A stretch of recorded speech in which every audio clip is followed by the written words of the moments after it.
Neredeyim? Sen iyisin.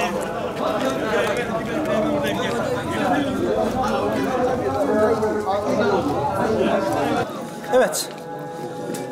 Bugün 7 Muharrem. Yani 10 Muharrem'e 3 gün kaldı.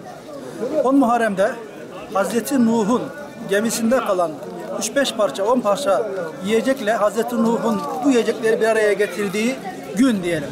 10 Aşure'ye. Hazreti Nuh ellerinde kalan 10 parça yiyeceği birleştirmiş ve orada kalan insanların aç kalmaması için bir yemek yapmıştı. Ve o yemek o gün bugündür hala devam ediyor. Biz de bu geleneği sürdürmek için Rabbimizin izniyle 2 yıldır bu işi devam ettiriyoruz. Geçen sene de 800 kişilik yapmıştık. Bu sene 1000'i aşkın kişiye yetecek şekilde aşure ikram ettik. Finansını geçen sene biz kendimiz temin etmiştik. Bu sene esnafımız, belediyemiz ve yine imam arkadaşlarımın katkılarıyla finansını temin ettik. İnşallah bundan sonra sürekli bu aşure geleneğini devam ettireceğiz. Vaazımızda da aşurenin öneminden, Muharrem ayının öneminden, Muharrem ayında tutulan oruçlardan bahsettik. İnşallah Rabbimin izniyle Muharrem ayı hepimiz için hayırlı olur. İslam aleminin kurtuluşu için bir çağrı olur, bir çıkış yolu olur. Temennimiz budur.